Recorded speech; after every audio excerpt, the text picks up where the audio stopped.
Всем привет, меня зовут Владбой, и сегодня я хочу рассказать вам о моей любимой игре детства – Мадагаскар. Я знаю, что многие в нее играли, но сейчас найдется то поколение, которое про нее даже не знает. Так почему же не погрузиться в ностальгию тем, кто в нее играли, и показать младшему поколению, какими игрушками мы себя развлекали? И если такой формат видео вам понравится, то в дальнейшем я придумаю название к этой рубрике. Или могу выбрать варианты из предложенных вами в комментариях. И может быть именно ты придумаешь прикольное название к новой рубрике. Ну что же, давайте приступим. 2005 года разработчики Toys for Bob и издатели Activision выпускают прекрасную игрушку – Мадагаскар. 11 лет уже. В начале игры нас встречает отрывок из мультфильма.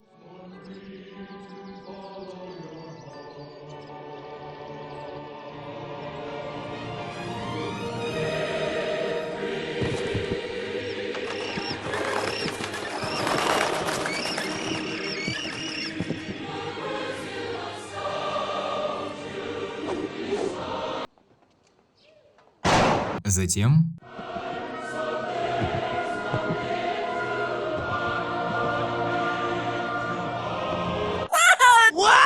мои трусишки поставили лайк этому скримеру. И тут же нас встречает полосатик Марти, который рассказывает нам, как ему надоел этот зоопарк, и что ему сегодня исполняется 10 лет. А зебры, кстати, могут жить аж до 40 лет. Далее нам предлагают собрать 3 карты силы, дабы получить способность бить копытами. Выбив калитку, мы встречаем еще одного персонажа – льва Алекса. Ну как раз такой лев, какого я хотел видеть. Да ладно, Марти, не надо ко мне подлизываться. Пошел нахуй. Марти предлагает посмотреть на тренировку Алекса перед его выступлением. Нам также нужно собрать карты. Также нам нужно перепрыгнуть через все кольца. Но через какое-то время к нам прилетают голуби и начинают бомбить вольер Алекса. Марти говорит, что Алекс не может нормально тренироваться, пока на него гадят голуби. И нам нужно их распугать. Параллельно перепрыгнув через все кольца, Марти предлагает Алексу встать в позу, чтобы показать, кто тут батька. После выебонов Алекса Марти говорит: Кажется, мне здесь больше нечего делать. Алекс предлагает сходить к бегемотихе Глории. По пути к Глории мы встречаем жирафа Мелмана, который очень брезглив. О, у меня все в порядке, кроме, конечно, бактерий. Ну и, конечно, микробов. Кроме того, дело в том, что я жду лечения последнее.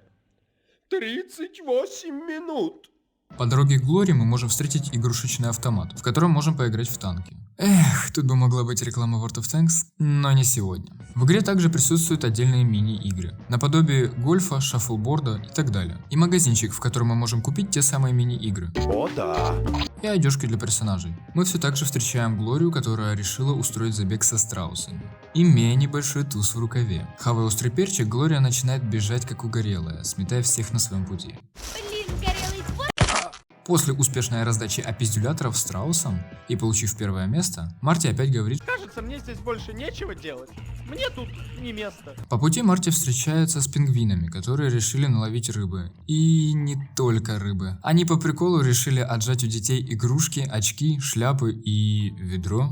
Чё, блядь? После подозрительных пингвинов Марти снова встречается с Мелманом, который поздравляет его с днем рождения и рассказывает Марти, что у него давным-давно никто не убирался в вольере, как бы намекая полосатику на то, чтобы он убрался. Марти не из дураков и предлагает Мелману сделать это самому. После грациозных вертушек от Мелмана к нему все-таки приходят уборщики. Немного позже Марти говорит Мелману, что ему необходимо вырваться из зоопарка, так как он ему надоел, и уходя обратно в вольер, говоря как хочет: Пора вернуться домой и поесть этой чудесной травки с Кентукки на обед. И на ужин. И на десерт. Вечером к Марти в вольер врывается пингвин, который спрашивает Марти: Дошли слухи о твоей предполагаемой предрасположенности к освобождению из кирпичной клетки. Еще раз, попроще. Ты хочешь сбежать? Да. И рассказывает, что для побега нам понадобится ключ, который находится в будке у уборщика. Но для того, чтобы его взять, Марти понадобится снова собрать карты способностей, которые в свою очередь находятся у так называемых агентов. Первая карта находится у слона, который хранит ее у себя В животе. План таков. Заставь слона ее выплюнуть. Тебе нужна эта карта и еще 2, чтобы обрести новую способность. Ты уверен, что он ее выплюнет? Марти, будем надеяться на лучшее. После слона мы подходим к вольеру верблюда. По пути к следующему агенту нам попадается охранник, которого мы благополучно вырубаем и встречаемся с депрессивным носорогом. Тот отдает нам карту. После полученной способности бесшумного движения на картонах, мы забираем ключ и открываем ворота, которые ведут в зону страусов. Страусы советуют нам воспользоваться мусорными баками против охраны. Осторожно. Блядь. После парочки увеселительных мусорок нам предлагают по стелсу проползти мимо охраны, что мы благополучно делаем. И встречаем тукана, который комплексует по поводу размера своего клюва. Также он предлагает воспользоваться граммофоном для привлечения охраны. Поздрачивав охрану, мы пробираемся в зону обезьян. Шкипер, так зовут пингвина, осознает, что труба, которая ведет через стену, слишком мала для Марти, и предлагает посоветоваться с обезьянами. Обезьяны рассказывают, что для того, чтобы пробраться через стену, нам понадобится ушатать охранника, забрать у него ключ и после этого попасть в зону медведя. После того, как мы открываем ворота, мы встречаем медведя, который предупреждает Марти, что впереди его ждет обезбашенный охранник, который наваливает кучу сена перед главным входом. Раскидав охранников, по пути мы встречаем Шкипера, тот собирается свалить из зоопарка на воздушных шариках. Марти понимает, что этот метод не для него, и узнает у пингвина, что ему делать дальше. Тот предлагает забрать ключ от главного входа у уборщика. В попытке нас замечает уборщик и вызывает братков.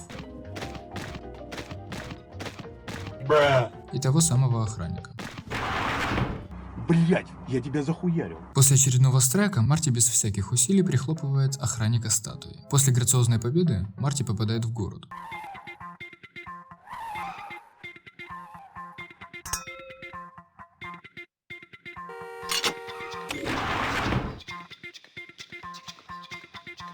Ха-ха!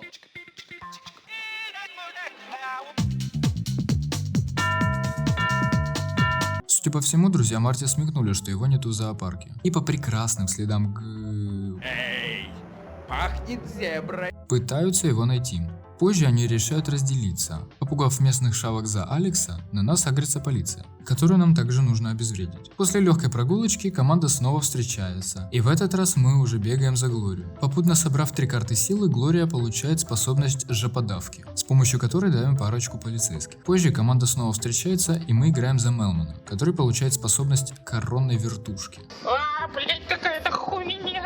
После преодоленной стройки команда все же встречает Марти возле центрального вокзала. Но подняв весь город на уши, полиция решает всех накрыть и усыпляет всех по очереди. Привет.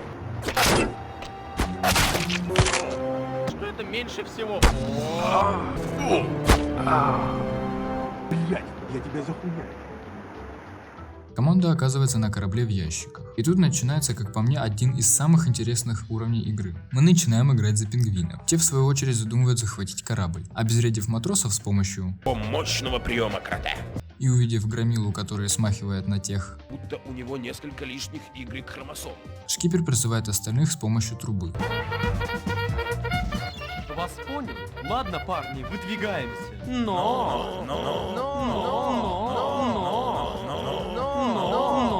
Шкипер добирается до крана, на котором мы раскидываем моряков, которые встали у пингвина на пути, кидая кого-то за борт, а кого-то в клетку. В итоге мы пробираемся в машинный отсек, где нам приходится отвлечь охрану, взорвав толканы. После того, как охрана в недоумении рассматривает, как из параши брызжет приколясами, Шкипер созвал команду обратно на борт.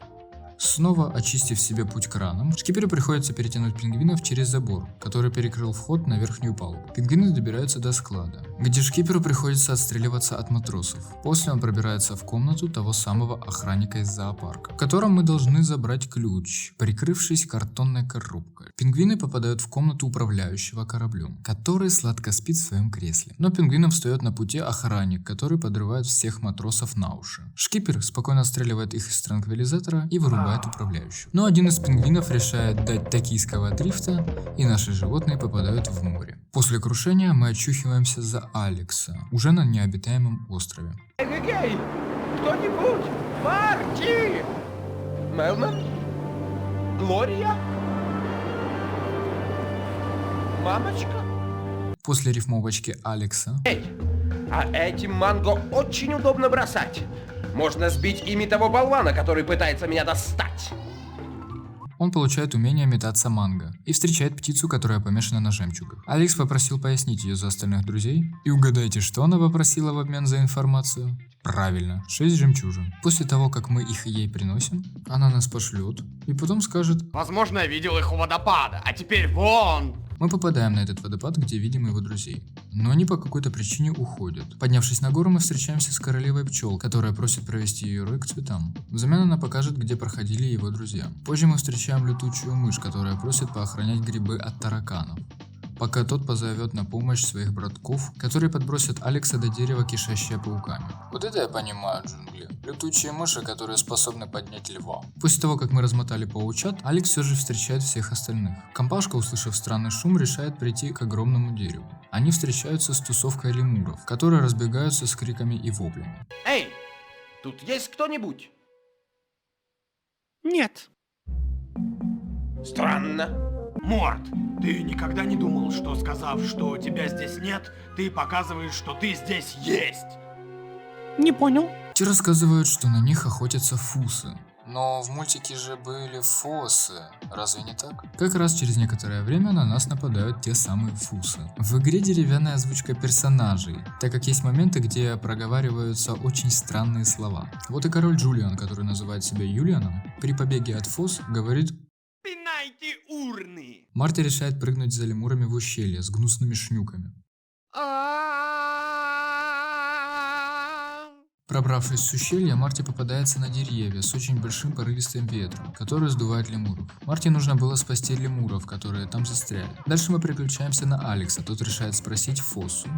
Вы говорите по-русски? Ой. После небольшого паркура по каким-то цветам, он встречается с лемурами, которые просят его, чтобы он поохранял их, пока те будут куда-то идти, чтобы фоссы не утащили их. После того, как мы избавляемся от этих фосс, лемуры решают устроить глобальный пикник и тусе. Но тусе устроить можно, а вот фруктов у них не оказалось. Поэтому они дали задание нашим главным героям их насобирать. И тут нам показывает тотем, который позволяет нам переключаться через персонажей, которые, как вы уже поняли, по-своему уникальны. Тут начинаются более разнообразные мини-игры. У Алекса это игра на память с грибами, та самая пчела, которую нужно направлять к цветам, уровень с луком и пауками. У Глории это уровень с редиской, которую будут утаскивать кроты, и уровень с кабаном, который по уши влюбился в нее.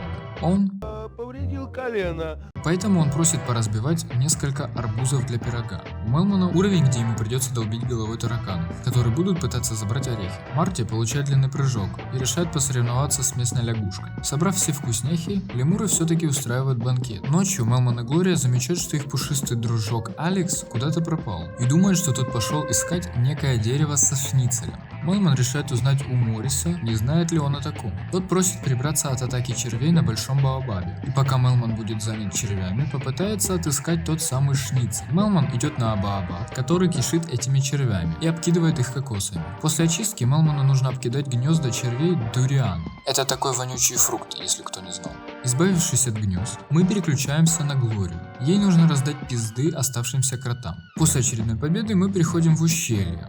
Там нас уже встречает пизданутый от голодовки Алекс. Он же все-таки хищник, и ему нужно мясо. Нам предстоит перелетать по скалам от пизданутого пушистика, так как он намылился съесть Морта. И встречаемся с остальными. Марти рассказывает, что Алекс пизданулся и укусил его за жопу. Звери решают сделать спасательный маяк, так как старый сломался. И они встречают кабанчика. Тот говорит, что может им заняться, но взамен Глория должна ему поцелуй. Та говорит: насчет того, чтобы сначала сделать радиомаяк? нам нужно собрать детали, которые раскиданы по всему острову. Собрав все части и поборовшись с боссом кунг-фу крокодилом, у нас получается это. А кабан просит свой поцелуй. Но тут происходит это. Мелман, поцелуй его. Ни за что. Представь, что это большой орех. К тому же я верну тебе поцелуй.